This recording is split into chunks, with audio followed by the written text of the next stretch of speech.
นั่งภาวนา3 ชั่วโมงเต็มก่อนนี้นางปฏิบัติกุกรรมในเขาพร้อมกันไว้สาเยตนา3 เจ้าก่อนพุทธังที่พุทธาเจ้านั้นผู้เจมีเฮาคาไว้คาออกสาธามังที่ธรรมานาตาเจ้านั้นผู้เจมีเฮาคาไว้คาออกสังฆังยาริยาแปดเจ้านั้นผู้เจมีเฮาคาไว้คาออกต่อสืบกาเฮาติเลยดูคันธาเปิงดีพระตราสังขากรอิมาหังอัตตาภาวังพุทธัสสะปาริจาชามิกาติอันธาพาเปิงพี่แยมในดูตันพุทธาเจ้าเฮาออกอิมาหังอัตตาภาวังธรรมัสสะปาริจาชามิกาติอันธาพาเปิงพี่แยมในดูตันธรรมะเจ้าเฮาออกอิมาหังอัตตาภาวังสังคัสสะปาริจาชามิกาติอันธาพาเปิงพี่แยมในดูตันอาริยสังขารเจ้าเฮาออกต่อสิกว่าเฮาก็อ่อนกันเนาะผู้หลวงที่ปุญญาก็ปันโตอริยเจ้ากุเจ้าก่อนอริยเจ้ากุเจ้าค่ะในยามเมื่อไหร่ก็ดีอันข้าวอ่ำหูเสเลตั้งกามลงสามเปิงไหลวนพิษไหลลาพิษไหลเหตุพิษมาเจอนานแค้นดอปดปล่อยวางความบันขาวเขาอย่าให้เป็นอันตรายลงอันเหตุตามาโผนิปานันสกันติคโนมโนกัมมังวสีกัมมังกายกัมมังแสมมุเรวนพิศลาปิตัวเอพิมาติอาริยะเจ้าภูเจ้าสวรรค์พ้นความไม่ถินไม่ใช่นำกองการนั้นขินในยามในจึงข้าวก็บินเสียสมมาเขาปวุนทีพิสิตาธรรมะตังโดอาริยะเจ้าเขาภูเจ้าสวรรค์พ้นความไม่ถินไม่ใช่นำกองการนั้นขินในยามในจึงสังวาเจ้าเขาภูเจ้าภูปายกิเขาภูก็ภูคนแสมมุเรวนพิศลาปิตัวเอพิมาติตนตัวสาวตั้งหลังนั่นในสังพยามโยนั่นในสังในก็ภูสังเป็นอันตรายเหตุมาผลนิพพานเจ้าไหวใส่ให้ทัศนานสีภาวตระปันยาได้เป็นอันตรายให้จำมาผลนิพพานตอนนี้กว่าวันตามเมื่อตาเฮจงกันอาหันทุกข้าทุกข้าเป็นอนัตตาเยาเดียวอนัตตาตาเปอัตตาที่วิจิกิสาเกลียสานั่นเลยมดสิ่งเก่งหายกว่าในภาวะสัตว์ในอังแผงมันคือเลยห้าไหวผลยันห้าขามปุยนิพพานก็เย็นขันภัยสกรรมหลวยตาเนาะสาธุรายการนางนาตาวิปัสสนาภาวนาทานยอดธรรมนาตาในไหนตอนดังสุดไหนก็เล่านังขาไก่ขุดขากว่าทับต่างขาซ้ายก็ไรอันนั้นขาซ้ายทับต่างขากว่าก็ไรมือสองคอนต่างตัดว่าเอาไหนไว้ตัวสื่ออีดีเคียงน่ะอย่าหย่อนย่านน่ะเพราะเคียงป้นตีน่ะในมันตีให้เท่ากันสั่นใครห้องใครให้พอหย่อนย่านป้นตีน่ะในมันจะให้เท่ารับงาหอนนอนเนี่ยจังหวะพอตู่เฮาเคียงก่อนใส่เฮาบ่เคียงพอตู่เฮาหย่อนย่านเนี่ยก่อนใส่เฮาบ่หย่อนย่านอ่ะ สองว่าอำเคียงป้นอำหย่อนย่านป้นนั้นกับกายเลยการไว้ว่างตัวว่างใส่เฮาอันเคียงป้นนั้นเอาสตินำหน้าอันหย่อนย่านป้นนั้นเอาสมาธินำหน้าอันเส้นตั้งสายกลางในห้องมัชฌิมาปฏิบัติเนี่ยเอาญาณปัญญานำหน้าใช่ไหมว่าปัญญาศีลสมาธินั้น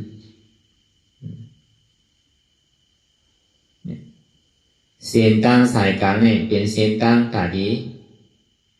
พี่กับเป็นสีหุมนี่ตาดีเปิดประตูนิพพานก็นั้นแหละพอเอาสตินำหน้าในซึ่งมันหมักล่อโวกิ่งจำกลโวพอสมาธินำหน้าในทำมันหนังโวนั่นนะพอเขาอยู่จ้องกันในมันพอถึงคือมีปอกนั่นนะพอเมื่อไรมีญาณปัญญาญาณปัญญาในเวลามาเป็นก้นหอล่อโวในห้องว่าเป็นญาณปัญญา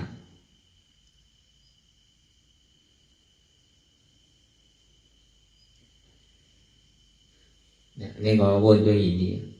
อันที่เขายามพึกสติมันนั้นมันเหมือนหมักล่อโวกิ่งจำกลโวอันเขามันหมายตัวที่อันเจ็บมัดหมายตัวที่อันใจ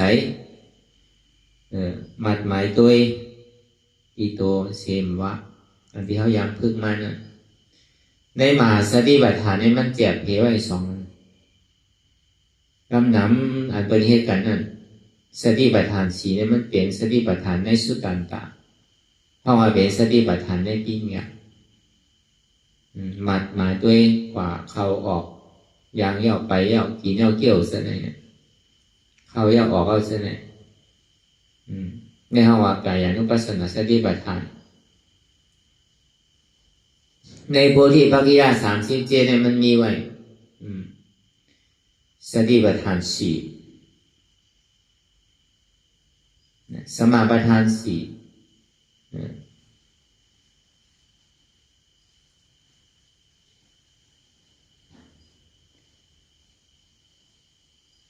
ยาบอินทริยาหาเปิงพระราหาเปิงผู้จังกาเสดอริยมรรค8เปิงผู้จุโหมิอยู่โพธิปักขิย37เนี่ยปิดถ้ามาริยาเจ้าวินเขานิพพานอันนี้ปีมหาสติปัฏฐานสี่นั่นเองคือเขาบอกป่องแจงแรงใสเขาปฏิญาณพื้นไม้อยู่มองเผามองปองให้เขาถามว่ามันเหมือนกันสติปัฏฐานสี่เนี่ยป้อแจกเพลมีสองกำนำได้เปิดเอาสติปัฏฐานสี่ในปีนี้มาจ้างตื้อกรรมอันเขาเยจ้างตื้อกรรมในรู้จักมันเป็นมหาสติปัฏฐานว่ากึ่งการฟ้องเป็นมหานะครับกึ่งการเป็นสติปัฏฐานในปรมาณก้วยกระห้อมไปลาเกิดข้อลานลองปีนี้วันตั้งป้อมใจในเขาติ่งเขาปฏิญาณพึ่งกันมาอยู่อันเขายามเหล่หาว่าพึ่งอยู่ตั้งหลังปนมานั่นก็นั่นได้บันนี้พึ่งตัวลองกว่าลองไปลองกินลองเกี่ยวมันหมายต้องเอาสติน้ำหนักอยากตัวตั้งแต่กว่าเย้าไปเย้ายางเย้าเกี่ยวเย้ากินเย้านั่งเย้าสู้เย้านอนเย้าใช่ไหมหันเย้าคู่เย้าใช่ไหมในมันเป็นกายานุปัสสนาสติปัฏฐานในปีญามันปาในสุตตันตะ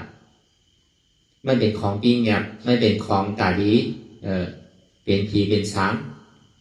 มันแปลว่าเข้ามาในปรมาตถ์กำนำในสติปัฏฐานสี่ในสุตตันเนี่ยมันยังสู้ถึง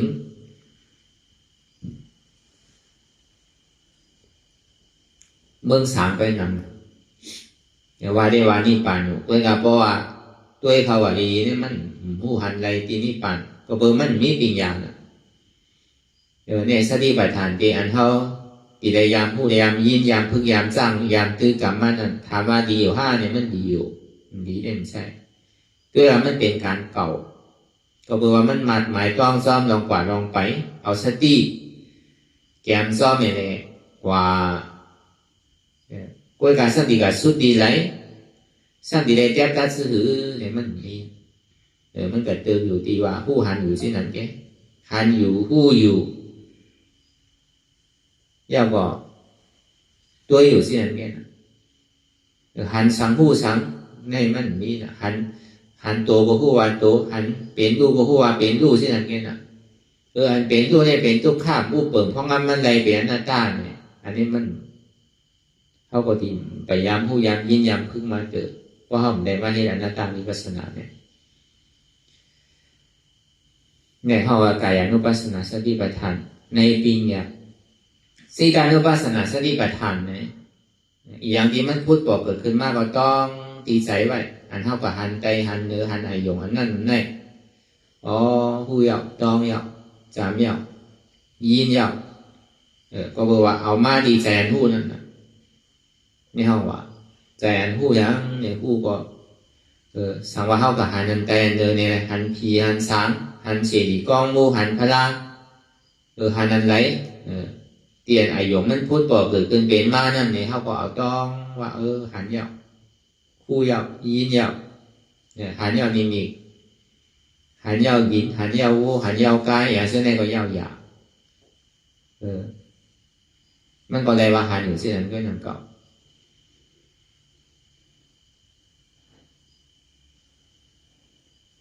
ในจิตานุปัสสนาสติปัฏฐานเวทนานุปัสสนาสติปัฏฐาน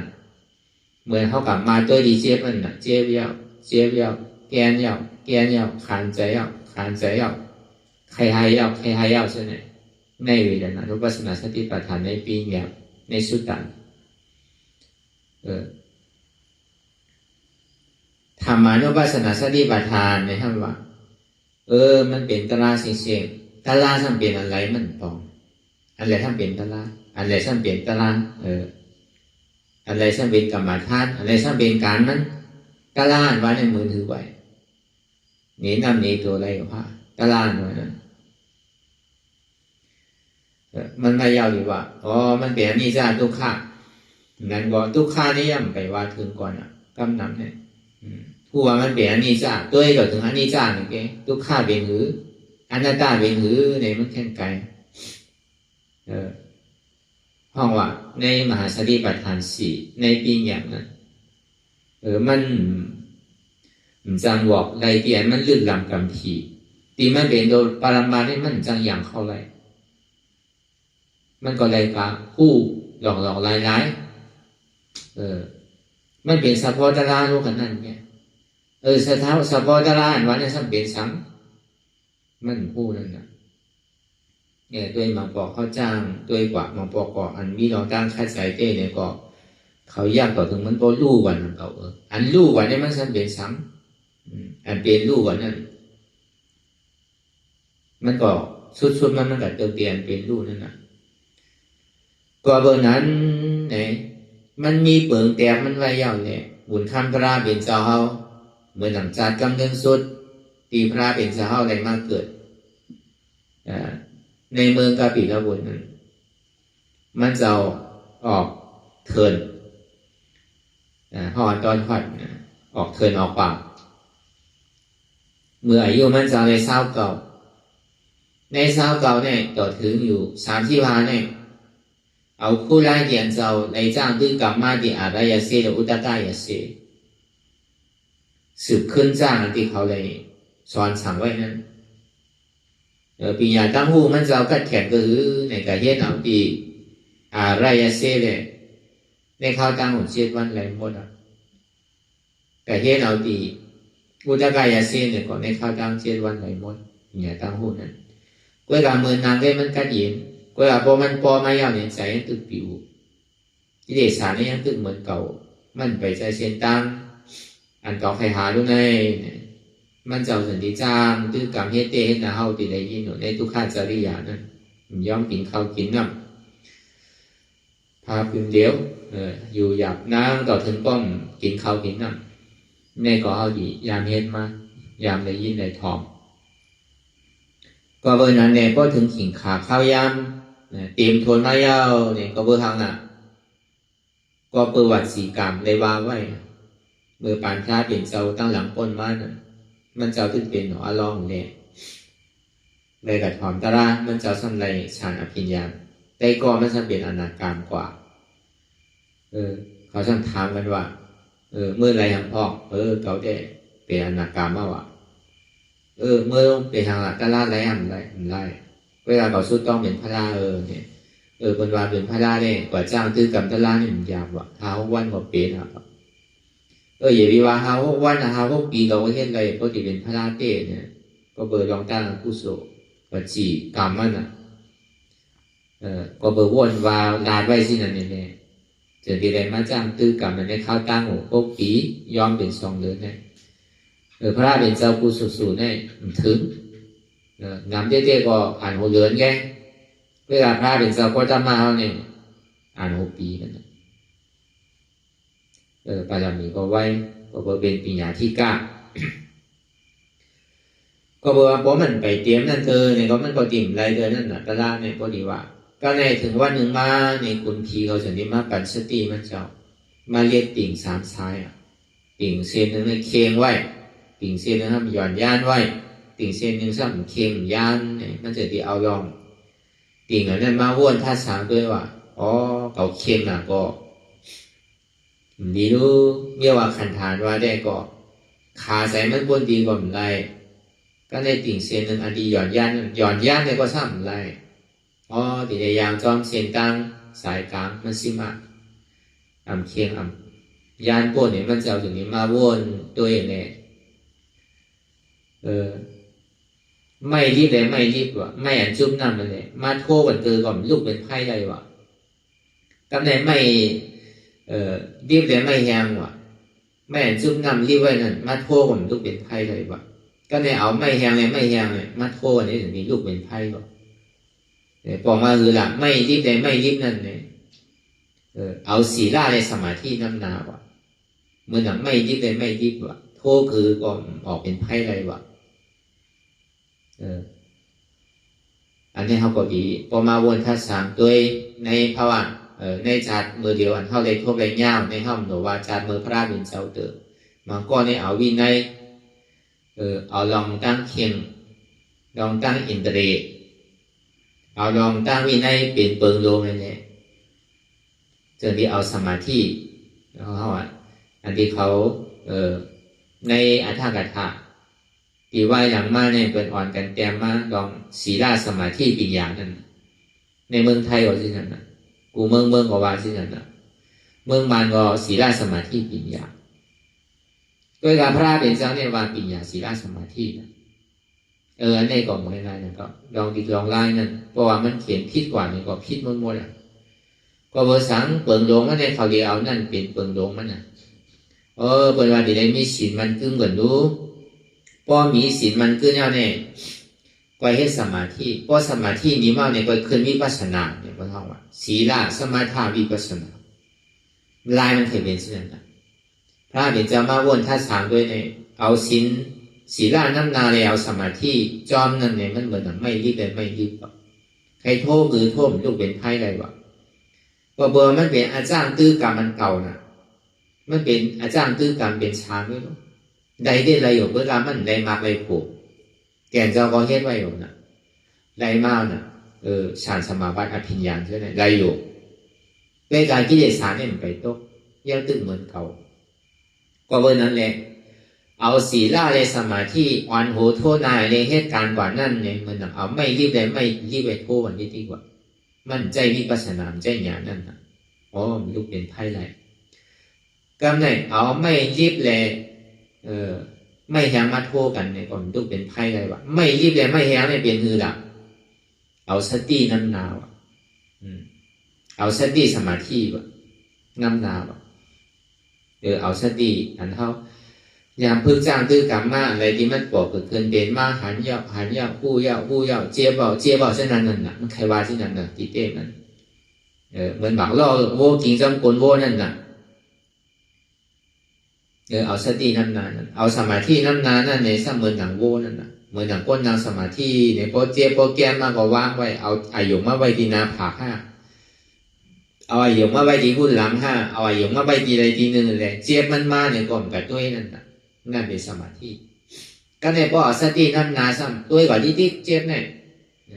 ก็ในเหตุกว่าเหตุมาถามว่ากิเลสนี่ป่านนั้นว่าเนี่ยมีดีเจี๊ยบมีดีโตเจี๊ยบนั่นน่ะมันดีเป็นเช่นนั้นพอสติน้ำนาก็ในพอเอาอย่างปัญญาน้ำนาเนี่ยเป็นคือละเอาไม่แห้งเลยไม่แห้งว่ะโทษมันว่ะ พอโทคนลูกเป็นไพ่คำเดียวไม่แหงเลยไม่แหงเลยเป็นสังละเอาปิญญาน้ำหนักปิญญาศีลสมาธิเอาปิญญาน้ำหนักสินศีลสมาธิคือตามจอเมย์ก็สมาธิก็ตั้งมันไว้เฮ็ดที่ไหนเลยจะที่ห้องมันไม่แหงเลยไม่แหงโทกันว่าเพราะว่าเกี่ยนเจ้าว้วนคุกใส่อะไรที่ไหนเอาเนี่ยก็มันเจ้าก็ขึ้นบอกมากินอาหารลาขึ้นก่อนตั้งดีจ้างคือกับเนี่ยมันดีเลยเลี้ยงดูขันถาหรือมันพอดีๆก่อนเนาะมาบอกเพราะมันกินข้าวเยื่อนเขาบนตีหนาในสัมพันธ์เจี๊ยบเนี่ยมันไม่อยากถ้ามันขึ้นได้กินขึ้นนะมาบอกกินน้ำบนตีเนี่ยพอปีหนาตั้งรับทั้งน้ำที่น้ำมีตาแห้งเดี๋ยวเจ้าบอกอย่างเห็นมาเดี๋ยวพอกินน้ำหนาเนี่ยครับใครรับที่น้ำมีตาแห้งพอเยื่อนล้านกินสังล้านเนี่ยเขาว่ากินตัวเต้ถึงมันอิ่มแก่เนี่ยกินวันไหนหนึ่งตาให้ไปเจ้าพอกินไปเจ้าเนี่ยก็กินละถามว่าเนี่ยเหมือนยามพึ่งมาตีทำป่องหน้าเยื่อแหล่แต่เดี๋ยวไปเข้ามาเมื่อยังตึกนั่นก็ยามพึ่งนั่นเขาแต่ซ้ำเลยพอกินขึ้นนะพอกินนั่นพอกินน้ำในห้ามเวทนาห้ามมีซ้ำเลยพอขึ้นกินมันอันนี้ก็กับไก่ลองกันเสียงๆนั่นก็ลองกินลองเศร้าเนี่ยกินป้นตีก็ใครรับใครนอนเป็นที่นาเมฆตาตารับใหญ่กินเจนะก็ซ้ำไรล่ากินถึงป้อมมันนั่นน่ะก็ในแก่นเจ้าเป็นที่ปอกขึ้นมาซุ้งมากินขึ้นอย่างก็อันเจ้าเป็นปัญเจ้ามากี่หาเจ้านั่นก็เลยหันเจ้าใจสิทธาหย่อนยันดังคัดใจเอาเขาเสียขิงเสียข้าวเสียย่ำให้เบียพี่จ้ามาในข้าวตั้งหัวพวกปีย่อมเดินพวกปีลุ่มๆเนี่ยปีเสียขิงเสียข้าวก็บันก้นตีนเฮ็ดเดะเนี่ยเขาอ่อนกันไปตีอยู่ให้มาอำลาเขาตีอ่อนกันเมื่อตีป่าอิสิปัตนะตีป่าถึงค่ำนั้นเขาตีอ่อนกันเมื่อเนี่ยจะเขาบอกขึ้นมากินขึ้นเนี่ยอยู่ก็มีพรดีสังตาเขาอ่อนกันไปก็ในเจ้าใจสิทธานั่นถึงที่ว่ามีวันการอยู่จ้องกันในหัวยังก็มันก็ยังมีลองตั้งไม่อยู่นะเพราะดีว่าเด็กๆมันเจ้ามีเขาเนี่ยลองอุปทานใจจับใจช่วยเนี่ยมันหาอะไรให้ละเขาเนี่ยแก่นเจ้าถึงที่พอขึ้นมาลุ่มล่าตัวเจ้าเก่าคือพอตัวเด็ก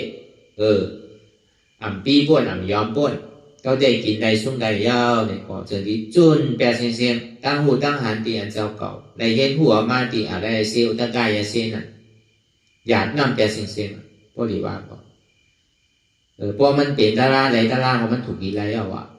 ไล่อันอะไรเสียอุตกายเสียมันเป็นไล่ศีลสมาธิมันเป็นไล่สติสมาธิมันเข้าในดอกสมถะจริงๆนะ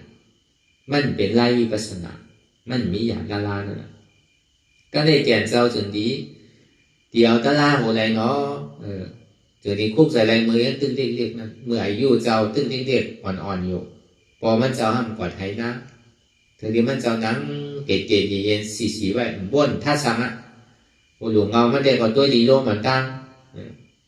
พอตัวยาวเนี่ยก็คือเป็นตามสภาวะที่มันเกิดขึ้นเกิดตายนั่นอันที่เข้ามาพึ่งกันอยู่มาเดียวเนี่ยว่าอะไรใครเข้าก็เข้าอยู่ใครออกก็ออกอยู่เข้าได้อย่าไปออกก็ไม่ได้ออกยาวอย่าไปเข้าเนี่ยก็ไม่ได้อันนี้มันเป็นพื้นฐานเขาที่ว่ามันอู้เปิงไรนั่นพวกแก่นเจ้าผู้คุกใส่ไรที่ไหนในซ้ำขึ้นปอกขึ้นมาเมื่อหลวงเอาเบื้องมันได้ก็ไปทันสังเตอร์ได้เนี่ยก็ว่นท่าสังด้วยดีขันถาที่รถต่อไปกินนอนตั้งนั่นน่ะก็เบอร์สั่งเมกาตะลาเนี่ยมันไรดีหนาวรู้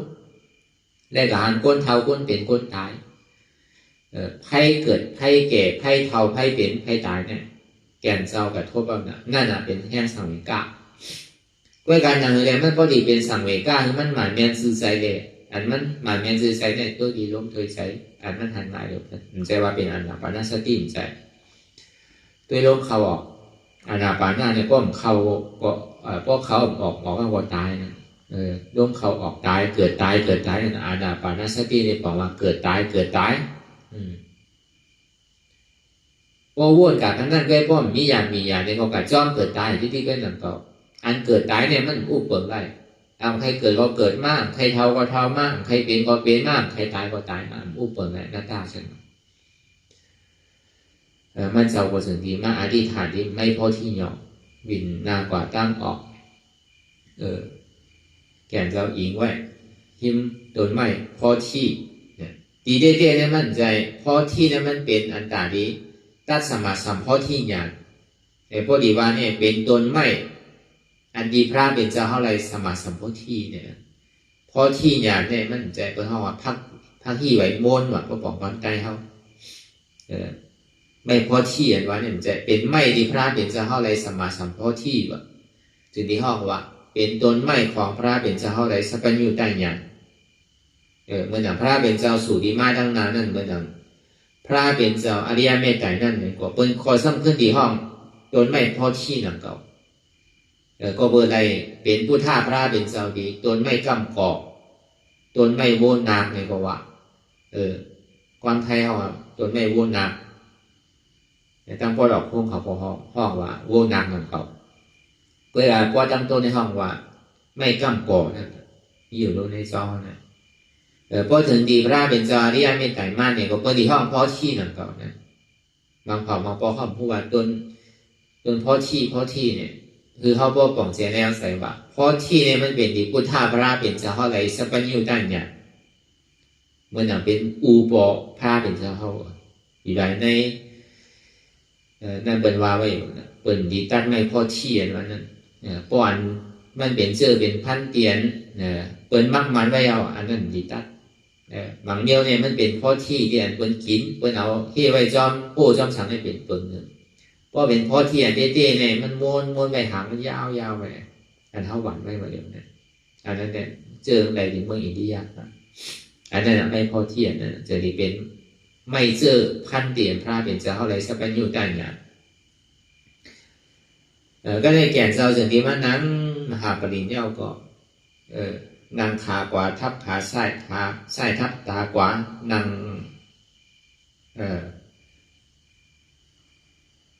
มหาปริญเนี่ยก็ค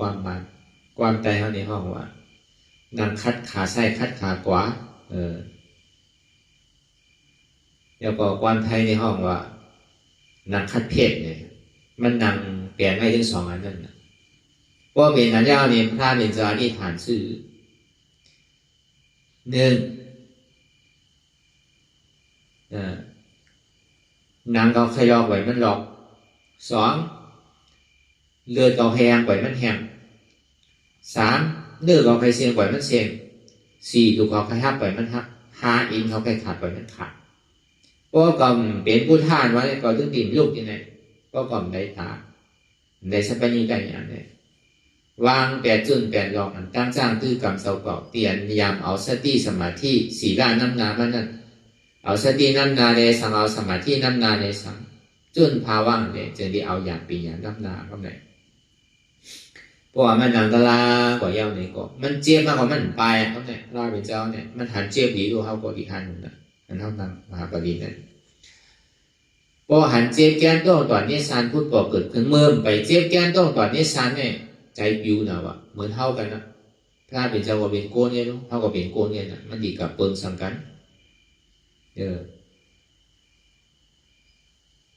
ก็ในพระเป็นเจ้าเพราะว่าเมื่อไปหันเจี๊ยบตัวนี้คุกใจไรลูกว่าวันทางเนี่ยคุกใจไรลูกว่าลูกก่อนเนี่ยดีเปลี่ยนชื่อโมเดลเนี่ยอายุเก่าไปมันมาเนี่ยในข้าวตั้งหัวหกโมเดลเนี่ยก่อนมันดีเลยอายุม.6 ปีย้อมม.2เหลือเนี่ยคุกใจไรวะลูกอยู่คุกใจไรเมี่ยววะนางยาสดพลานั่นคุกใจไรมากวะการว่าอยู่คุกใจไรปอคุกใจไรเมวะคุกใจไรวันเมืองวะคุกใจไรหัวดีเศร้าอ่ะเหมือนเท่ามดเหมือนเก่าพระเป็นเศร้าก่อนเพราะเป็นนั้นในเมื่อหูหลุงเงาปึ้งมันได้ก่อนด้วยดีร่มถุยใจเขาออกเข้าเกิดออกตายเกิดตายอ่ำว่าอะไรเขาย่อมออกก็ว่าอะไรออกอย่าไปเข้าเนี่ยก็ว่าอะไร เพราะเขาย่อมออกก็ตายเพราะออกย่อมเขาก็ตายตายเอาก็เกิดเพราะกายเกิดที่ก็ดีทุกข้าที่เนี่ยเพราะเป็นที่นั้นมันติเจี๊ยบห้าวแห้งถึงนาทีบอกไปย่ามทุนหนึ่งเนี่ยนะย่ามทุนหนึ่งเนี่ยเอาตั้งแต่จ้าตั้งแต่6 โมงเท่านั้นมาเดียวเนี่ยต่อถึงจำเตียงขึ้นเนาะไปทำไมยามเนี่ยนะเพราะเป็นนั้นเนี่ยเมื่อหนังก้นแห้งหลงหลายก็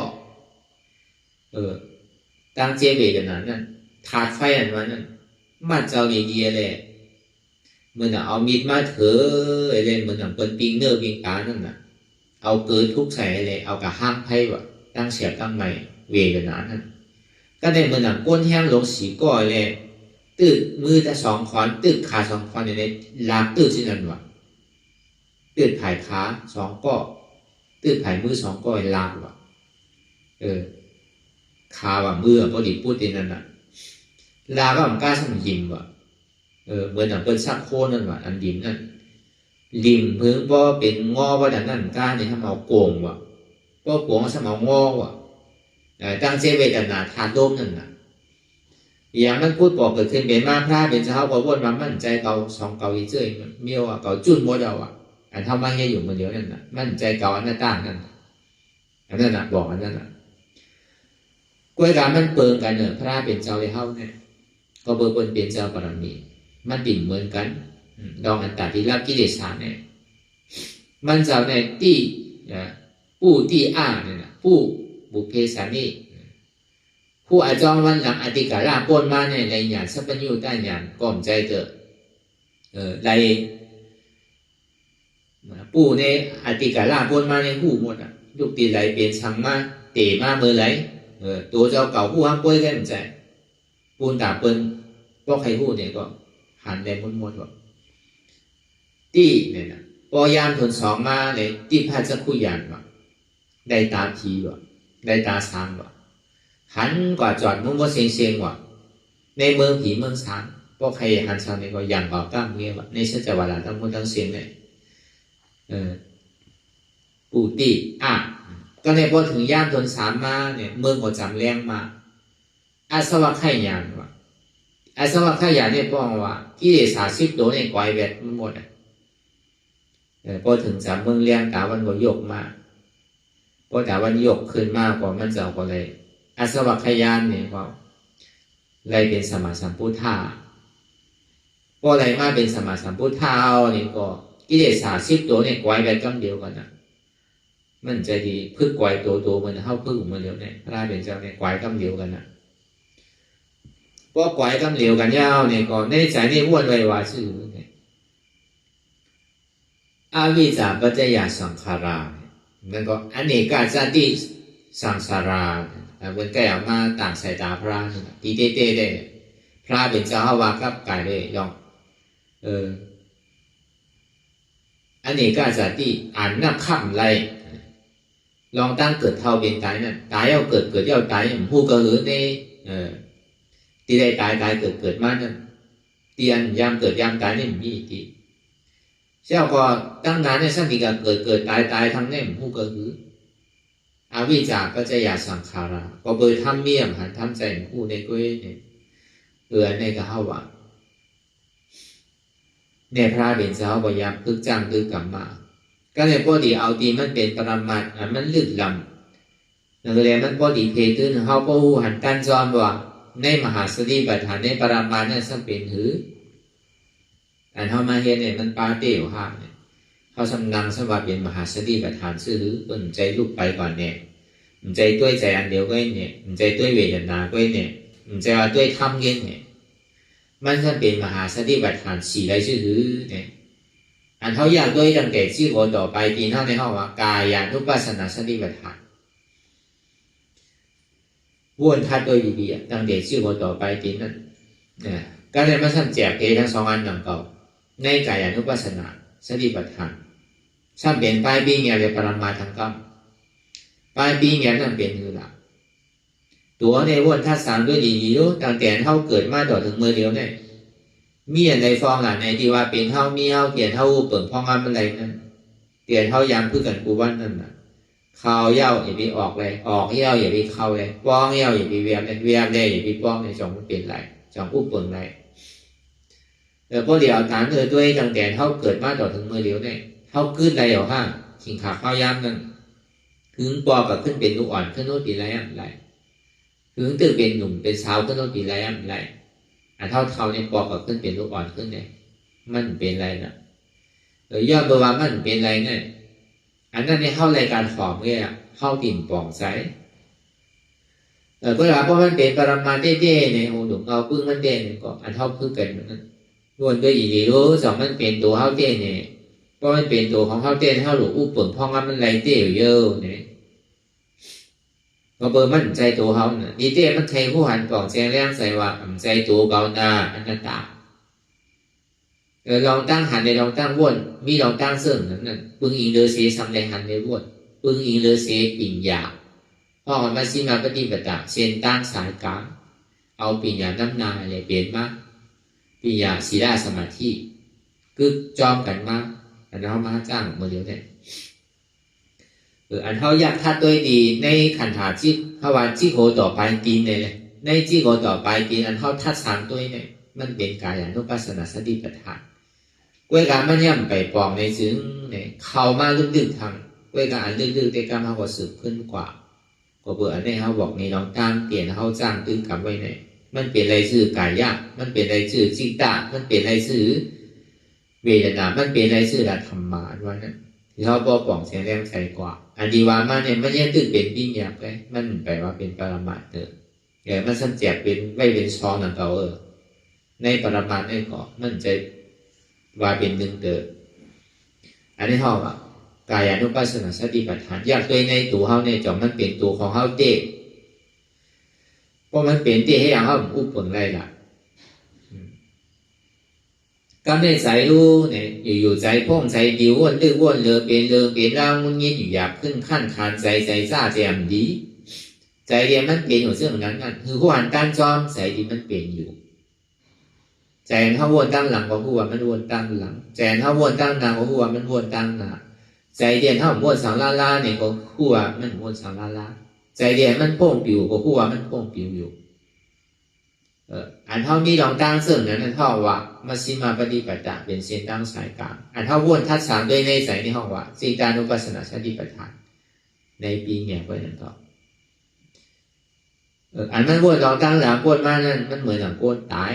มันสุดเสียงกว่าเย้าดีกว่าวนติ๊กอันมันวนลองตั้งนานนั่นเหมือนคนนอนหลับมันดีพูดอะไรก่อนใจมันคงมือมาอันมันวนสังลาลานั่นเหมือนหนังเหมือนคนตาบอดอันมันพ่งอยู่กับอาการเปลี่ยนนั่นนู้นมันแค่ว่าสังเกตมันแค่ว่าใจเดียนเขาถามว่าเป็นใจเขาในก่อนมันใจของเขามันเป็นอนัตตา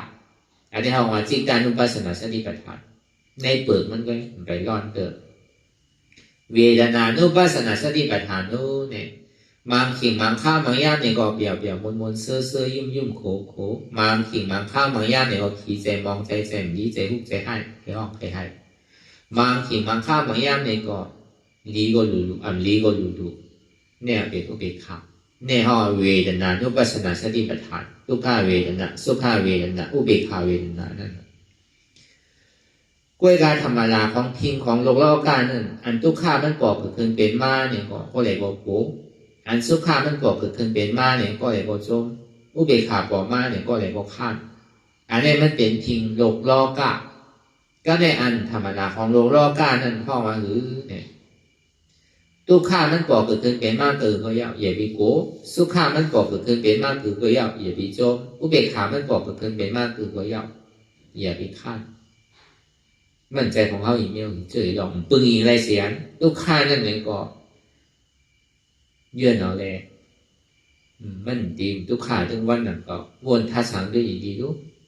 พอเขาตายเมย์เขาตายเนี่ยดูเขาตายเนี่ยใครอยู่ห้องอยู่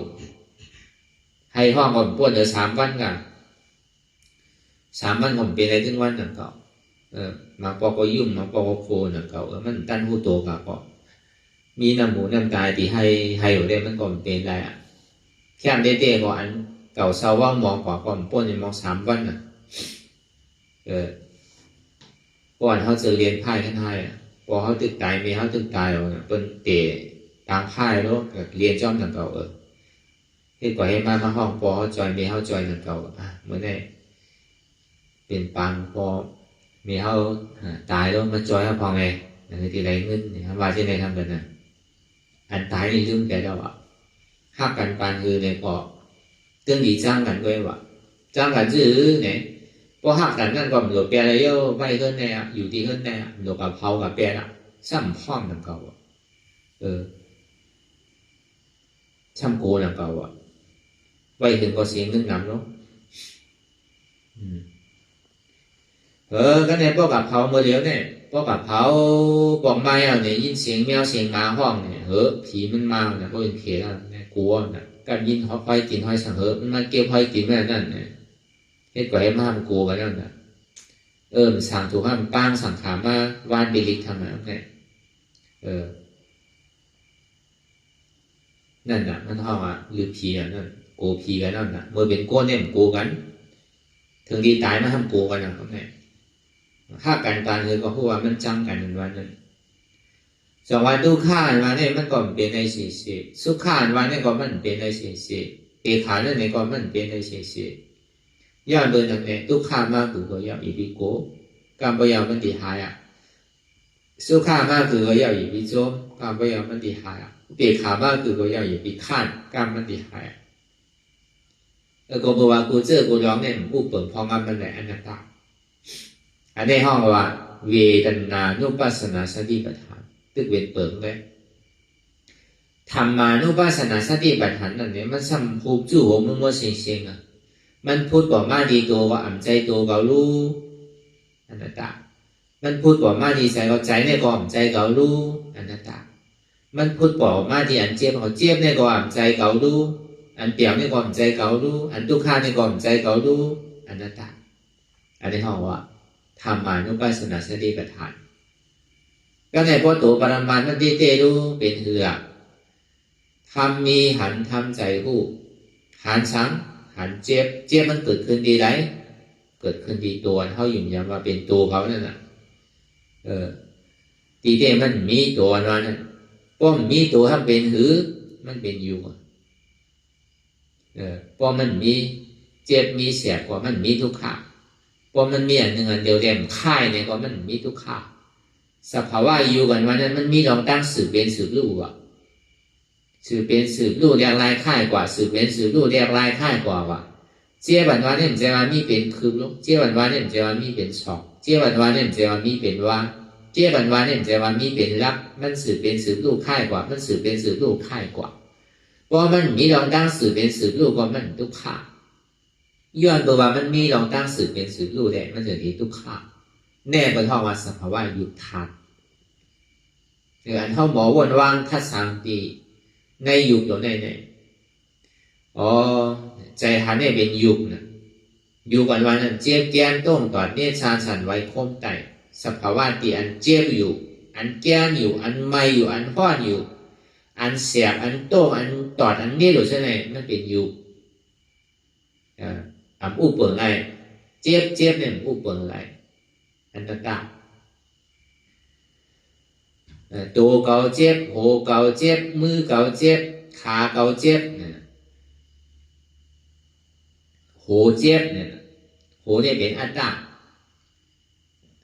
หัวเนี่ยเป็นตัวสมุทัยเสจเจี๊ยบเนี่ยเป็นทุกขาเสจขาเจี๊ยบขาเนี่ยเป็นสมุทัยเสจเจี๊ยบเนี่ยเป็นทุกขาเสจป้อมมีหัวก็มีเจ็บมีขาก็มีเจ็บมีมือก็มีเจ็บมีตัวก็มีเจ็บย้อนตัวว่ายุ่งยำมักมันว่ามีหัวมีขามีมือมีตัวจะมีเจ็บป้อมมีหัวมีขามีมือก็มีเจ็บป้อมมีเจ็บก็มีหัวมีขามีมืออันนี้ถ้าวนทัศสามปีในกายะปุหิเดเสกายะมันจะมีคู่นะห้องว่าอ่ำใจตัวเก่าอันนั้นต่างอันเขาบอกว่าถ้าสามเสื่อมนั้นเพราะว่ากายานุปัสสนาสติปัฏฐานจิตานุปัสสนาสติปัฏฐานถึงดีก็ถึงอกถึงใจครับเนี่ยอารมณ์ใจดีพูดดีขาดใจว่าไม่กว่าว่าใจว่าเสียกว่าว่าใจว่ากับว่าเกียนกับว่าตีตายใจว่าดีพูดดีขาดใจอันดีพูดดีขาดใจอันเสียวันเกียนนั่น อันเจ็บแก้นต้งตอดในชั้นเนี่ยมันมีมันเป็นทุกข์อันใจอันเท่าอยู่ย้ำมักมันว่าใจเนี่ยนั่นเป็นอาจอมทุกข์มันใจอันเท่ายังตึงอยู่ว่ามันเป็นใจเนี่ยมันเป็นตัวสมุทัยอยู่ป้อมมีใจก็มีเจ็บมีใจก็มีแก้นมีใจก็มีตายก็เบยอยู่ย้ำว่ามักมันว่ามีใจจะนี้มีเจ็บแก้นต้งตอดในชั้นป้อมมีใจมันเป็นคือเพราะนั้นเนี่ยช่างดีมีขอถามมากวันนี้พอมีขอถามก็ต้องหาขอตอบมั่นใจป้อมใจเป็นห้องว่าสังละนามธาตุสัมเป็นหือเจ็บแกนต้งตอดเนตรซานสันใบคมไต่เนี่ยเป็นวายย่อธาตุความห้องว่าธาตุลมอันไม่อันกัดอันอุ่นอันหนาวนั่นเป็นเตโซธาตุความห้องว่าธาตุไฟอันนักอันเว้าอันอ่อนแข็งนั่นปัทวีธาตุปัทวีไม่ฮะธาตุลิ้นอันจับยายจึงหยอดเป็นดูนั่นเป็นอาโปธาตุเป็นธาตุน้ำมันมีสภาวะอันคู่จับธาตุลิ้นน้ำลมไพ่ก็ท่องว่าวิญญาณธาตุเนี่ยก็ว่า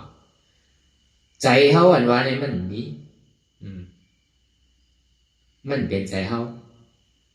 แต่ว่ามันเป็นอันต่างนั่นนะเวทนานุปัสสนาสติปัฏฐานพอถึงนี้เวทนามาพอเอาตัวปรมาณวาเต้ๆเนี่ยถึงดีเก่าเขาเนี่ยเก่าเจ็บเก่าแสบเก่าไม่เก่าแก่นเก่าเจ็บหรือเปิ้นเก่าคานใจหรือเปิ้นพอเปิ้นเก่าปีน่ะพอเปิ้นเก่ายอมน่ะเนี่ยก้นปีก็มันก็ว่ามันปีเก่าปีเลยเก่าเจ็บอันก้นย้อนนั่นก็ซ้ำว่าพอเปิ้นเก่ายอมเนี่ยเก่าเจ็บก้นปีเนี่ยมันมีเนื้องำลบมันงำเนี่ยมันเจ็บก้นปีกับสมบัติมันยอมนะรู้มันดีกับเจ็บมันนั่งนั่นก้นยอมสำเนก้นปีสำเนก้นยอมนั่นก็อารมณ์ก้นยอมว่าสมบัติเจ็บจะเหลือเนี่ยที่ดีมันเป็นดุมดนะเพราะมันนั่งเอาจังว่าเจ็บแห้งเลยก้นปีเนี่ยสมบัติที่ไหนกันเนี่ยก้นเท้าเนี่ยสมบัติมันก้นเท้าสมบัติก็เบิกเอาเท้าหนาในเจ็บก้นหนุ่มก็สมบัติก็เบิกเอาหนุ่มในเขาเจ็บสมาที่ไหนก้นเทาสมาเนก้นหนุ่มสมเนก้นเทาก้นหนุ่มเนก้นเทาก็เปิดเขาเทารู้เขายามเฮ็ดเมาน่ะเขาเจ็บกันสมาที่ไหนวะก็เลยก้นเทาสมาเขาตึกหนุ่มตึกกำนู้เขาหูเจ็บหูก้นทั้งนั้นสมาที่ไหนนี่กันก่อนนี่กันว่าวุ้นเจ้าก็ทำว่าที่นั่นน่ะเปล่าวุ้นเจ้าก็ซ้ำว่าตัดขาได้ติ่งป้อเจี๊ยบอันเท่าบุญเจ้าในห้องป้อเลยให้เต้ๆเนี่ยก็ว่าพอเขาเป็นบุญเจ้าเลยเขาติดเจี๊ยบเลยเขาโย่เนี่ยพอเขานางสำเร็จนางตั้งนาบนโน้กินนางตั้งหลังบนก่อนกินหนึ่งดีต้มก็พวกใครฮัดน่ะก็เปิดกันในเขาในติดเจี๊ยบเลยเขาในช่างวาที่ในนั่นก็เมฆเขาช่างวาที่นั่นน่ะก็เปิดเมฆเขาเลยมันติดเจี๊ยบเลยบุญเจ้าบุญเจ้าเนี่ยเป็นมีกู้โฉดูเนี่ยเป็นเจ็บเมฆขาวเนี่ยเจ็บสมาที่ไหนไผ่ลมชอบไปอันตั้งเจ็บเนี่ยถามด้วยหรอกในใจในไผ่คอเนี่ยเปลี่ยนที่ไหนก็มันก็มาเขาเฮ็ดมาถึงมาดูคำเจ็บที่ไหนก็มีมันก็ซ้ำคำยามเฮ็ดเนี่ยคำโบเจ็บการสมาที่ไหนอันนี้พอมันถึงที่นั้นมาเย้าเนี่ยเปิดห้องวีเลยนะธาตุวันนั้นพอมันเจ็บถึงโมกถึงใสมากนั่นเพราะว่ามันเป็นแสนหนึ่งอันเดียวนั่นเป็นเวทนาธาตุเวทนาธาตุเนี่ยมันหูแจงแรงดีอยู่ที่ดีนั่นเป็นทุกขาเวทนาสุขาและอุเบกขาเนี่ยมันก็ทบพวกเหมือนเท่านังคนเดียวเนี่ยนะพวกนังต่างเชื่อต่างลองได้เหมือนผู้ก็เบอร์มันยางไปถ้าว่ามาเมื่อเจ้านั่นนะก็เอาสติสมาธิน้ำนาได้ก่อติมหันเจ็บก็เอาอย่างปีอย่างน้ำนาได้ตึงหันอ่ะเจ็บเนี่ยเพราะมันปลายแต่ปลายมันมีสองปลายเนี่ยตัวเขาติดปลายใจเขาติดปลายมันก็เป็นปลายเหมือนกันอ่ะก็เอาป้อมปลายว่าเนี่ยมันตึงหันมันตึงหันดีๆอ่ะโดมแหงไผ่ลูกดินแคมน้ำแหงโดมแหงไผ่ลูกเขาซุกน้ำแหงมันตึงหันดีๆอ่ะ พลาออกมาเพราะมันดีเทปอ่ะเพราะมันเจ็บถึงอกถึงใจมากเนี่ยใครอยู่ว่ามันพร้อมอ่ะเพราะมันเจ็บมันดึงอ่านหนาวน่ะถูกดีเพื่อนก็เพื่อนอ่ะถูกดีนึงก็ดีนึงอ่ะเป็นที่นั่นใจเนี่ยดีโกนะอันนั้นพอมันถึงบอกขนาดมาเนี่ยตัวถึงที่ห้องว่าเวทนานุปัสสนาสติปัฏฐานธรรมานุปัสสนาสติปัฏฐานนู่นเป็นคือมันหูจู่หูมึงมัวแล้วนะตรงนี้ธรรมานุปัสสนาสติปัฏฐานเนี่ยมันไม่ย่อกี่ว่าทำมีหันทำใจผู้อันนี้มันหูจู่หูมึงมัวธรรมะเนี่ยทำมีหันสังหันเจ็บหันอยู่ผู้อยู่ย่อมหับวางเป็นอนัตตาอันหันอยู่ผู้อยู่ย่อมหับนั่นเป็นสมาธิที่อันว่างเลยนั่นเป็นสมาสังกัปปะ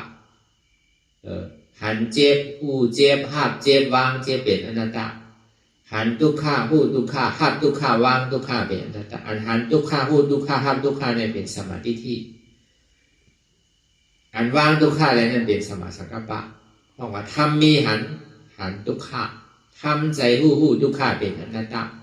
ทำมีหันเจ็บทำใจผู้เจ็บเป็นอนัตตาทำมีหันว่าหันเจ็บแกนต้นตอดเนตรสารสันไว้คมไต่ไม้กัดอ่อนแข็งสู้ตุงจับยายจึงหยอดเป็นลูกทำใจผู้อันเจ็บแกนต้นตอดเนตรสารสันไว้คมไต่ไม้กัดอ่อนแข็งสู้ตุงจับยายจึงหยอดเป็นลูกเนี่ยเป็นอนัตตาทำมีหันว่าอ่ำใจโหเก๋าอ่ำใจขาเก๋าอ่ำใจมือเก๋าอ่ำใจโตเก๋าอ่ำใจใจเก๋าอ่ำใจเจ็บเก๋าอ่ำใจพิษเบิร์มันเป็นพิษเก๋าก็ทำใจผู้ว่ามันเป็นอนัตตาอันนี้เขาว่าธรรมานุปัสสนาสติปัฏฐานมันหูจู่ของมันโมสิเชียวนะธรรมาว่านั่นเนี่ยในมหาสติปัฏฐานในตัวปรมาเอเอเขาหลุดพึกพอยาวๆมันก็พึกสองตัวเว้นอ่ะทำมีหันทำใจผู้อันเจ้านั้นมันดินดันแดนมากหมดอ่ะปึงอินเนเสโยกวิญญาณเวทนาเนี่ยมันจะเกิดทำมีเนี่ยหันทำใจในผู้ว่ามันเกิดมาดีๆง่ายๆแล้วเนี่ยก็ผู้ว่ามันใจของเขาเป็นเขาเนี่ยก็วางเป็นนัตตาเนี่ยทำใจผู้อันนี้เขาว่ามหาสติปัฏฐานในตัวปรมาเตียนเขาแค่อยู่พอยามเดียวเนี่ยในมหาสติปัฏฐานในปรมาเนี่ยมันลูกปีไหลมาเนี่ยลูกปีอภิธรรมามันแจกไว้สองในสุตานจุ่มหนึ่งในสุตานก็มีสองอันนั่นก็ก็ในปรมาก็ซ้ำมีสองอันนั่นก็เกิดการอันเป็นร้อนเป็นแกนมันนั่นเนี่ยก็เหมือนเขาเฮ็ดเนี่ยก็เบอร์ทางละกวนเฮามันเหมือนกันล่ะบางก้อนเนี่ยมันโดว่าต่างได้อ่ะก็เดนลาเปิดมันก็บ่ไหนอ่ะโลเพตื่นบ่นั่นเนี่ยเกิดการบางก้อนเนี่ยมันเป็นนั้นที่ได้วาเตวันน่ะตัวอย่างบางก้อนวาเตวันนาเนี่ยทำย่ำใครห้ามคำป้อมปองใจเตะป้อมเฮ็ดโดยเตะห้ามคำโทษก็เป็นที่ไหนได้ไผ่เฮ็ดรายการในโลกาเนี่ยเคียงบ่ตันได้ตันเดินช่างมือตัวดีๆเนี่ยถ้าเป็นเจ้าก็ว่ารู้มาสิมาปฏิบัติผู้ดีๆเนี่ยห้าลานีลาเราจำพิษเนี่ยอันเท่าไม่เยอะอยู่พอยามอยู่เนี่ยมันเป็นร้อนเป็นแกนเป็นซิกเป็นจอมอ่ะก็หาด้วยหรอกแต่มันดีว่าซื่อๆแต่ดีว่าลึกหลังคำพีแต่ดีมันพอสัตว์เลี้ยงเสียงเลี้ยงเหมือนอนัตตาวิปัสสนาเนี่ยมันติ่มเบี้ยวอ่ะพอมีก็กำลังนั้นมันมีพอเค็มนะพอมันพอมีไข่เฮ็ดนั่นน่ะที่เอาก้นนำว่าห้าที่เอาปิญญาว่าห้าอันนี้มันมีหลงตางอย่างนั้นเหมือนกันนะกล้วยกับตัวเท่าอ่ะอันผู้อันทานอยู่กล้วยกับเพราะมันตัวทบเนี่ยก็มันก็ยาวแต่ที่ปองเสียงเลี้ยงใส่แต่ที่ใจเปิ้นใจเฮาเนี่ยมันเหมือนกันนะม่วนเจ้าเตก็ม่วนคู่ใจแรงเมือนเฮามีสลามซุมาจี้สังในเฮาเนี่ยแต่ที่มันลาอันเฮาเลยมาสร้างคือกรรมท่องยามเดี๋ยวเนี่ยที่มันลาเนี่ยแต่ในดันเดิมมีแต่ได้ซอกหาเอาเฮ็ดหาเอา แต่ที่ได้ทำผมง่ายๆแต่ที่มีคนมาบอกมาสั่งมาสอนได้ก็ง่ายๆอันนี้ก็เฮ็ดสื่อหาสื่อทบไหลสื่อได้จ้างตื้อกรรมสื่อเนี่ยก็เอามาลัดเนี่ยพอถึงพี่ถึงเกลือจังหวะมักพี่กันว่าเนี่ยมันโดใหญ่วะเพราะว่ามันมีเพศก็ตึงเพศวะตึงเรียกเอาเพศวะมันใครใหญ่คือใหญ่วะเพราะมันเพศก็มันมีอธิเปย์วะมักพี่นั้นมีการมีคันวะเรามาเป็นซาเพราะมันเพศก็ซุ่มพี่ได้วะมักพี่กันว่านั่นอีหลอนหนึ่งไว้ก็มีการมีคันวะเพราะมันเพศแล้วก็บนนั้นนะตาลาแบบนั้นมันโดว่าเตอร์ก็เดี๋ยวมันโดเ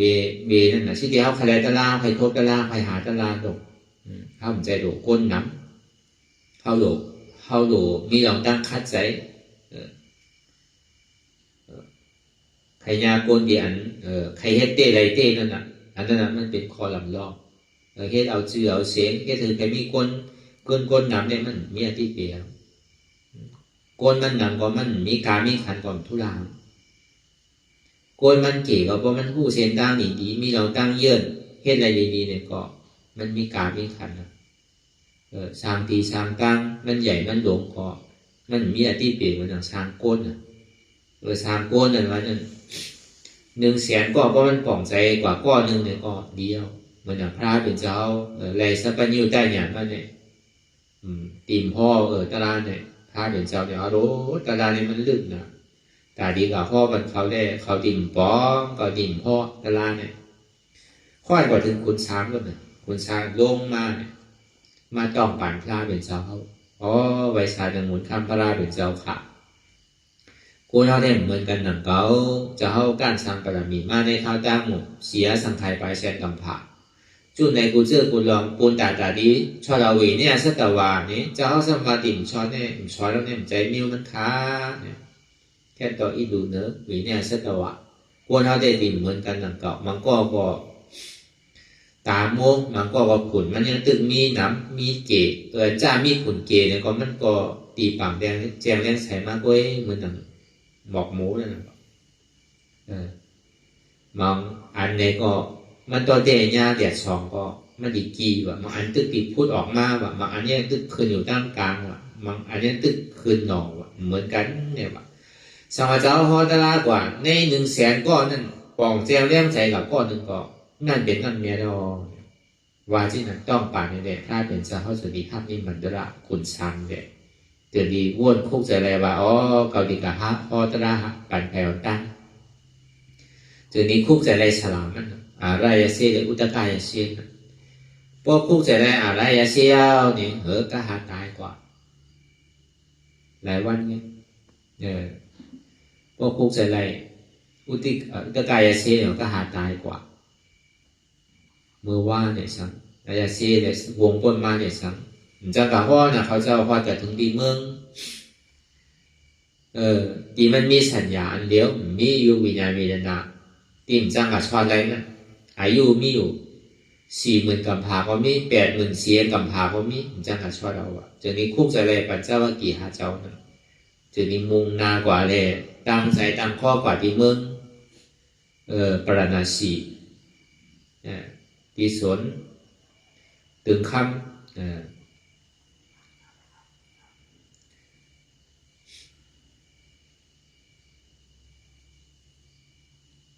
จะนี้มุงนาเมื่อนี้เมื่อสอน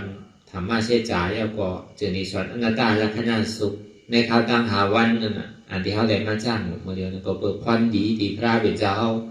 ไหลหอตราในอนัตตาลักษณะสุขปัญจวัคคีย์หาเจ้าเขาเลยเขาก็ได้มาจ้างคือกรรมดีกว่าที่มาอนัตตาเราในรูปดีนั้นมากแล้วก็วันนั้นอันดีเศร้าเลี้ยงในวันเหมือนกันก็คือเขาบอกบอกแทงเลี้ยงใจอันเขาจ้าได้เฮ็ดจ้างคือกรรมมากกว่ามีหลายปีหลายตั้งยาหมอสติน้ำน้ำมากกว่ามีน้ำยาหมอสมาธิน้ำน้ำมากกว่ามีน้ำกวยการเขามาจ้างคือกรรมเมื่อเดียวเนี่ยเอามาสิมาปฏิบัติเส้นตั้งสายกรรมปัญญาศีลสมาธิกวยการเส้นตั้งสายกรรมนั่นที่ได้มีอธิษฐานที่ได้มีปักเปิง唔ใจว่าเอาใจว่า唔ใจถ้าว่า2 ชั่วโมงคือได้2 ชั่วโมงนั่นน่ะ3 ชั่วโมงคือได้3 ชั่วโมงนั่นน่ะนั่นแหละอธิษฐานปีเกศขึ้นมันก็2 ชั่วโมงเนี่ยมันปาในสมาวายามะเนาะสมาสติสมาธินะสมาวายามะเนี่ยเป็นเส้นต่างอย่างนั้นน่ะปักเปิงน่ะเป็นห้องว่าสมาวายามะมีปักเปิงว่าสมาสตินั่นมันดีเป็นสมาสติอะไรนั่นมันใครเจี๊ยบคือเจี๊ยบอย่าบีหนึ่งอย่าบีเพื่อนอย่าบีโต้มันจะที่หันเกาหลีสมาธิกำมันอ่ำสันค้อนยกย้ายค่ายหนึ่งก็เบอร์แห้งสตินั่นมันดีจอยแถมแห้งปิญญาสมาสังกัปปะแห้งสมาธิเนี่ยมันดีจอยแถมแห้งสมาธิที่มันกำกันนะในปิญญาศีลสมาธินั่นเนี่ยพอเห็นที่ไหนเนี่ยเขาจ้างคือกำกว่าที่ไหนก็อันเขายังเห็นมาซื้อเนี่ยของมันเป็นพื้นฐานดีๆอยู่เวลามันถึงปีหนึ่งแล้วเขาสำคัญที่สืบยางกว่าตั้งหนัก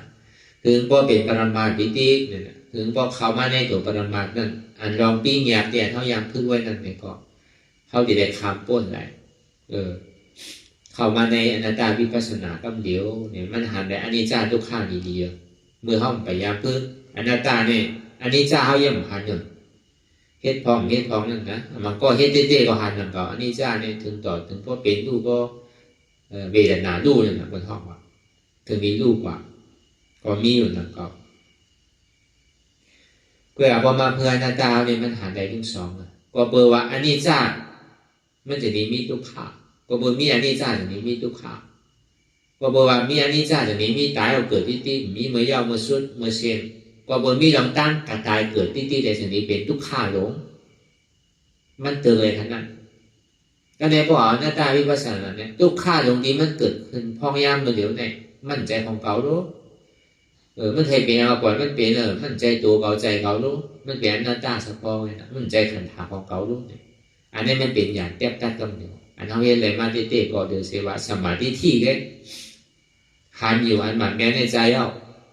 ကိုယ်ကစံဒီရဲ့ကျူလေพาอะไรให้จื่อเลยว่างเลยให้จื่อเลยตัดเลยเนี่ยอันนั้นเขาพูดเนี่ยพอมันไปยังมาจ้างตื้อกรรมนาตาเนี่ยพออะไรมาจ้างตื้อกรรมนาตาเนี่ยเขาถึงมีคู่เพราะว่าถึงเซนตั้ง3 เซนเนี่ยเขาดีกว่าเซนไหนไม่ดีเจ็บเพไว้3 เซนน่ะทุกข้าเซนตั้งทุกข้าเวรนะสุข้าเวรนะอุเบกขาเวรนะกำน้ำในมือกูปอกข้อมไปยามพึ่งมาเนี่ยยางกว่าที่อุเบกขาเวรนะได้ซ้ำยางกว่าที่สุขาเวทนาได้ซ้ำมันมีขนาดนั้นแต่ที่พึงอินเนอร์เซทุกขาเวทนาเลยสืบกว่านั้นมันบ่มีมันปลายดีๆปลายอะไรสื่อว่ามันดีปลายที่ทุกขาเวทนานั้นการในเขาพูดอะไรดีๆน่ะนั่งไงทุกขาที่เกิดไว้ทุกขาอันเจี๊ยบมันแก้เนี่ยย้อนบนมีขาเนี่ยมันเจี๊ยบย้อนบนมีขาเนี่ยอ่อนต่อทุกขามันใจนะพวกนี้ว่าเด็ดย้อนเบิร์นเท่ายี่ยับกับมันไว้ว่าเป็นของเก่านั่นน่ะเหตุทางเอาอาจารย์ในลูกเดียวอัตตาที่อยู่ยามบักมันมาเป็นโหเก่าขาเก่ามือเก่าตัวเก่านั่นนะพวกเอาเก่าซะแน่หรออันที่เขามีลองตั้งอยู่คิดไว้ว่าอยู่มามีโหมีขามีมือมีตัวมีใจมีเจ็บวนคิดว่าพวกนั้นก็หนึ่งปันขึ้นปันย่ายปันเนี่ยโทปันเนี่ยชัดปันเนี่ย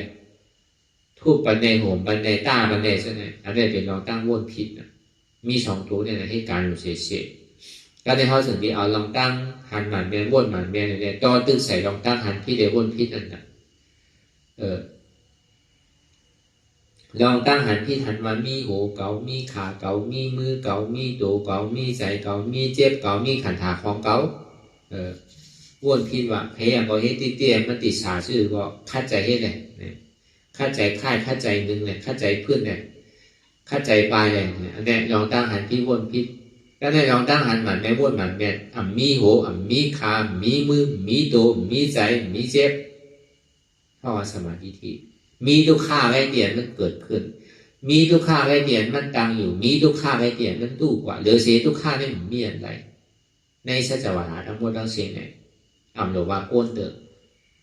เนี่ยทำมีหันนั้นทำใจคู่ว่ามันอุปเปิดพองมันแหละนั่นแหละนึงเพื่อนโต้งค่ายลายเปิดตามื่นตามองขิงมองข้าวมองยามตายมี2 ตายโปนตายเป็นเทวราเป็นผีคุณผีนั่งผี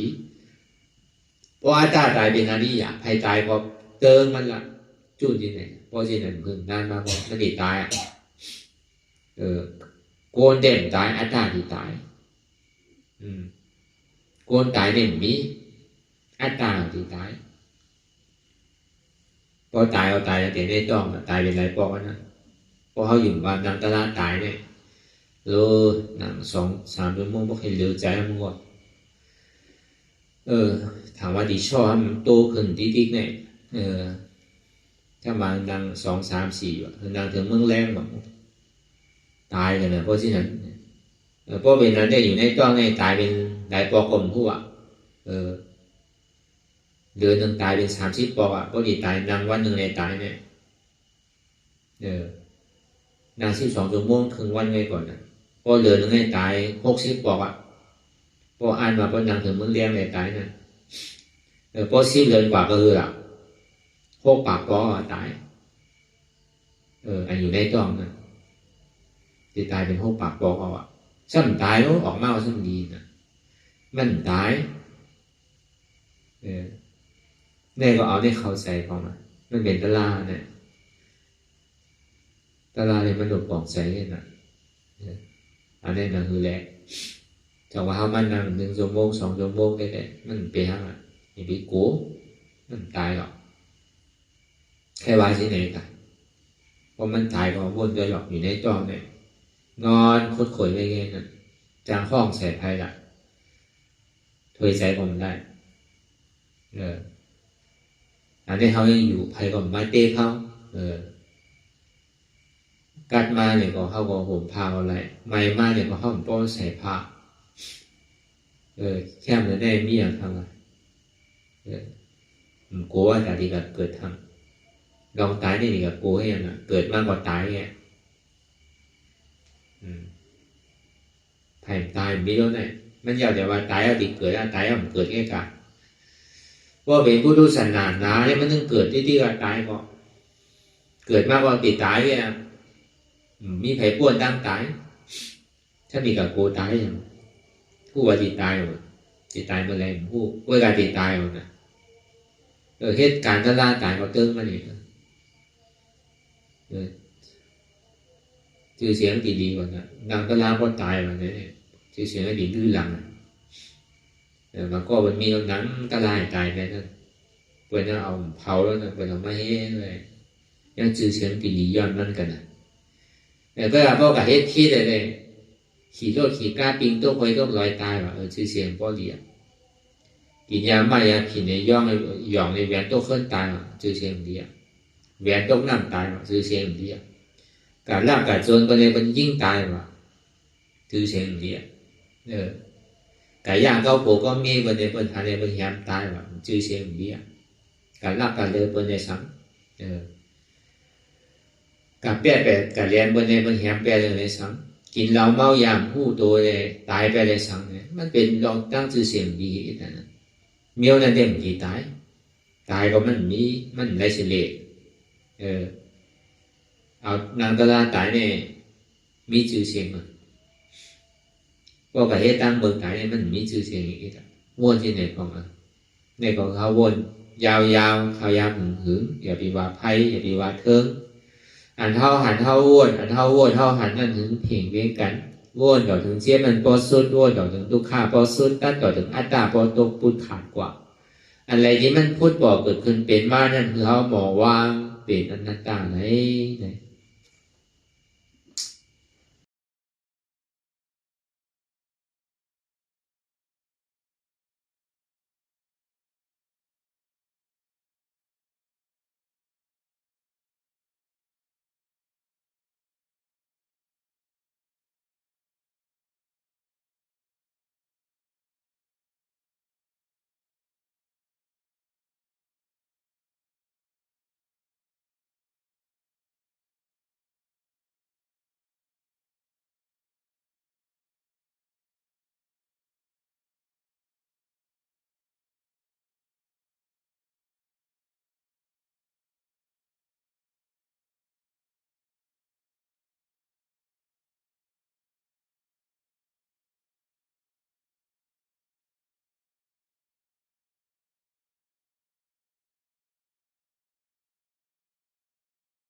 โต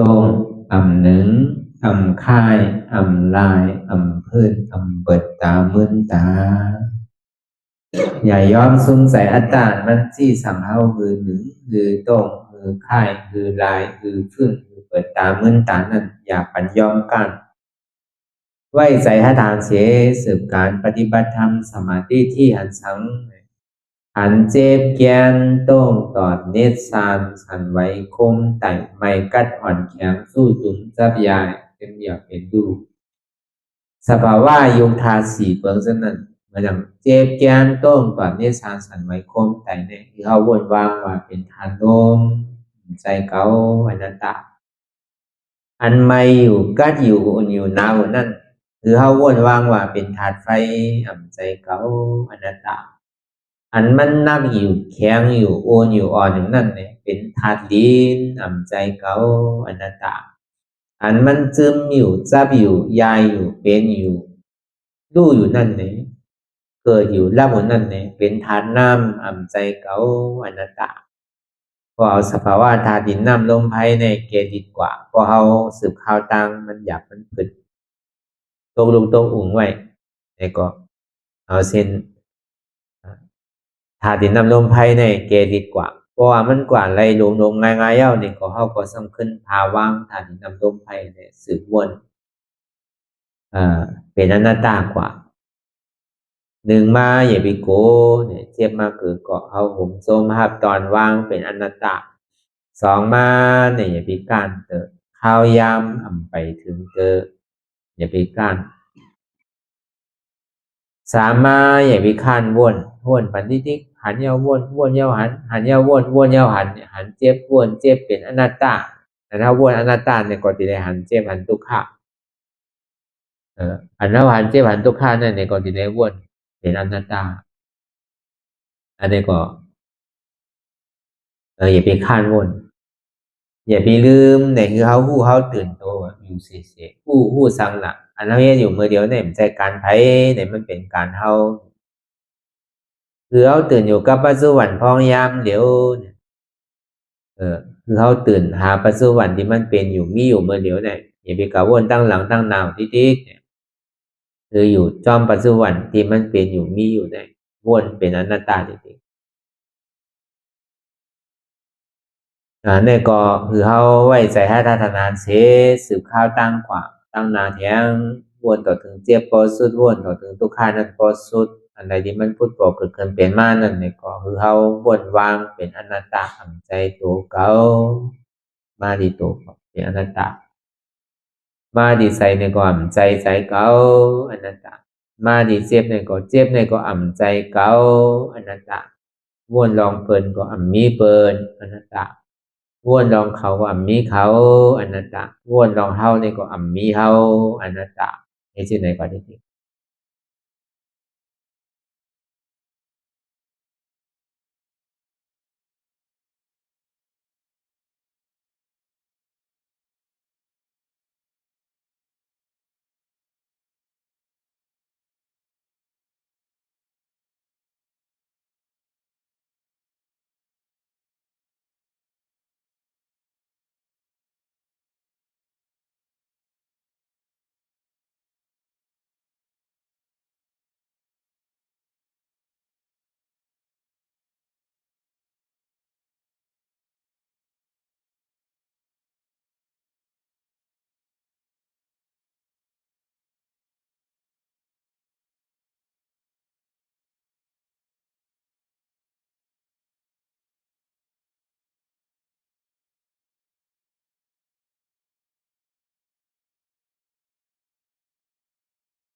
ลองตั้งอันเป็นอยู่กุศลกุยา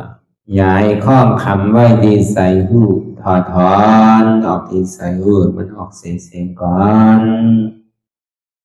สภาวะอะไรก็ดีลองตั้งอะไรก็ดีอันเกิดขึ้นมาที่อยู่ตัวที่ใส่ที่เจ็บสนั่นถอดถอนออกที่ใส่หูมันออกเสียงสภาวะอยู่ธาตุสี่เปิงสนั่นเจ็บเทียนโตกอดเนตรสานสั่นไหวโคมไต่ไม่กัดอ่อนแข็งสู้ตุนซับยายจึงหยดเปลี่ยนดูสภาวะอยู่ธาตุสี่เปิงสนั่นตีหนังธาตุกว่าผู้ซับตีอัตตากว่ายึดว่ามีโตมีใสมีเจ็บสนั่นเอาบ่วางเป็นอนัตตาไหลลองแสนพ่องปิวอยู่อันเฮาว่นลึกว่นเลยอยู่เป็นเดิมเป็นลาวอยู่จนในสาวถอดถอนออกตีใส่รูมันออกเสียงก่อนยอมกึดยอมออกยอมลงอันเฮ็ดให้เฮายินดียินให้เจริญอารมณ์เจริญถึงใสถึงคอไว้ตีมันยืดไว้ตีมันเป็นทุกขานั้นปวดปล่อยวางออกที่ใส่หูมันออกเสียงก่อนลองเจอเป็นทุกข้าเลยลองย้อนถึงใส่หลายอย่างมันเกิดขึ้นมาตีตัวที่ใส่ตีเจียบสนั่น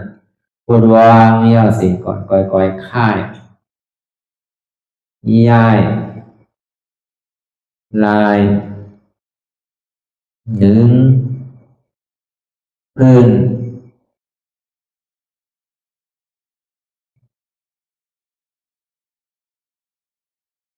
พอยาวๆไหนก่อยเปิดตาลืมตา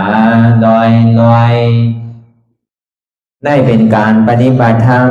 โคหายอดธรรมอันเกิดขึ้นที่โตที่ใสที่เจ็บอันนั้นโคนหาเหตุหาเงากระจองทุกข้างนั้นต่อสืบการในเฮาที่ได้ส่งเมตตาถึงวิเนยสัตวะตั้งบนตั้งสิ่งก่อนอิดาเมปุญญังอาสวะคายังนิพพานังวาหอตุมาปุญญาภากังสเปสัตตาสัมมาลาภันตุอิตังเมปุญญังอันเฮาคาไลมาตือกรรมปฏิบัติวิปัสสนาภาวนาหาอันยอดธรรมอนัตตาในอาสวะคายังเป็นอันถาสัพตัดแต่นาสวะสีเบิงเสียวแลนิพพานังตีนิพพานังขอดูให้ถึงเสกัมติคามาปุญญาภากังคอนดีอันคามานางวิปัสสนาภาวนาทรงยืดปันสเปสัตตานังเทวปเมสลาญาติกาดึนเคเจอคือใดก็แลจากว่าสัตวาทั้งสิ่งต่างดวงงานสมาลาพันตุอะไรพรดีนำกันตั้งเฮาคา ตามสิ่งสกรรมติคาโนสา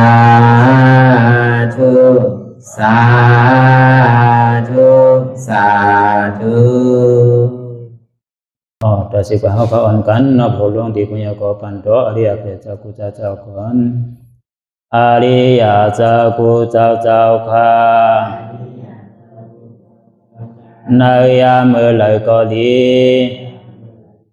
อันข้าวอ่ำหูเสเลตั้งกามลงสามเปิงไหลวนพิษไหลลาพิษไหลเหตุพิษมาเจอนั้นแค่นดอปลดปล่อยวางความบันขาวเขาอย่าให้เป็นอันตรายลงอันเหตุมาโผนิปานันสกรรมติคาโนมโนกัมมังวสีกัมมังกายกัมมังแสมมุเรวนพิศลาภิตัวเอปิพิมาติอาริยะเจ้าภูเจ้าสวรรค์พ้นก่อนเมถินเมษายนำกองการนั่งขินในยามในถึงข้าวก็บินเสียสุมาเขาปวุนทีพิสิตาธรรมะตังโดอาริยะเจ้าเขาภูเจ้าสวรรค์พ้นก่อนเมถินเมษายนำกองการนั่งขินในยามในถึงสังวาเจ้าเขาภูเจ้าภูปายกิเขาภูโกภูโกนแสมมุเรวนพิศลาภิตัวเอปิพิมาติตนตัวสาวตั้งหลังนั่นในสังพยามโยนั่นในสังในกอภูสังเป็นอันตรายเหตุมรรคผลนิพพานเจ้าไหวใส่ให้ทัศนานสีภาวตระปันยาได้เป็นอันตรายให้จำมาผลนิพพานต่อเนื่องกว่าวันตามเมื่อตาเฮจงกันหาหันทุกข้าทุกข้าเป็นอนัตตาเยาเดียวอนัตตาตาเป็นอัตตาที่วิจิกิสาเกลียสารนั่นเลยมดสิ่งเก่งหายกว่าในภาวะสัตว์ในอังแผงมันคือไรห้าไหวผลยันห้าขามปุยนิพพานก็เย็นขันภัยสกรรมรวยตาเนาะสาธุสาธุ